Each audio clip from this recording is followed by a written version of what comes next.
শেখ হাসিনা আবার প্রয়োজন, তবে বাঙালি তারে আনবে, একটু সময় লাগবে। শেখ হাসিনা থাকতে সবাই ভালো ছিল। শেখ হাসিনা তো স্বৈরাচার খুনি সরকার, শেখ হাসিনাকে আবার কেন দেখতে চান? আসলে দেখতে চাই কি, সে খুনি স্বৈরাচার না, ভালো লোক ছিল, দেশটা গড়ে তোলার জন্য সে চেষ্টা ছিল, কাজ করছে, কিন্তু দুর্নীতিও করে ফেলছে, এটা ঠিক আছে। কিন্তু শেখ হাসিনার নলেজে যদি থাকতো করতে পারতো না। সে আসলে একা কত দিকেই খেয়াল রাখে। আসলে শেখ হাসিনা তো খারাপ না, তার দলের নেতা কর্মী মন্ত্রী মিনিস্টার এরাই সব পিঠে পটে কাজ করতে সহায় যায়, এত টাকা লাগবে দিছে, তারা ওইখান থেকে দুর্নীতি করছে। আসলে শেখ হাসিনা তো আর দুর্নীতি করে না, সে তো চাইছে দেশ কাজ হোক, দেশ কাজ হলে ভালো হবে, জনগণের ভালো হবে। আগে ঘরে বসে কারেন্ট বিল সিরিয়ালে দিতাম, এখন কারেন্ট বিল ঘরে বসে এখানে ওখানে সবখানে সব ধরনের ডিজিটালের সব ধরনের সুযোগ সুবিধা সুন্দর পাই, ঘরে বসেও পাই। অনেক এক বছর ধরে কোনো পয়সা সেরকম পাইতেছি না, মানুষের হাতে টাকা নাই। শেখ হাসিনা না বলে অবশ্য ভালো ছিলাম, এটা ঠিক আছে, কাজ কাম সবকিছুই ভালো, আমরা গাড়ি চালাই, রাস্তাঘাট খুব ভালো পাইছি,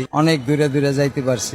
আমি ওই যে রাজশাহী গেছি একসময়, দেখি ওরা জুনি পোকার আলো দিয়ে চলে, পরে আবার 2 বছর পরে গেছি, কিন্তু ঘরে ঘরে কারেন্ট, প্রতিটা জায়গায় কারেন্ট পৌঁছাই দিছে। এই যে পদ্মা সেতু, আমরা মিনিটে ঢাকা যাই আসি, সুন্দর যাইতে পারি। বাংলাদেশের কি কোনো পরিবর্তন দেখতে পেয়েছেন আপনারা? না না, কোনো পরিবর্তন দেখি নেই। বৃদ্ধ ভাতা, গ্রাম এলাকায় বয়স্ক ভাতা, অনেক ভাতা ছিল, সেসব ভাতাগুলো এখন কেউ পায় না, সবাই একটা হতাশার মধ্যে। আগে খুব ভালো ছিলাম, এখন আছি, আল্লাহ বাঁচায় রাখছে।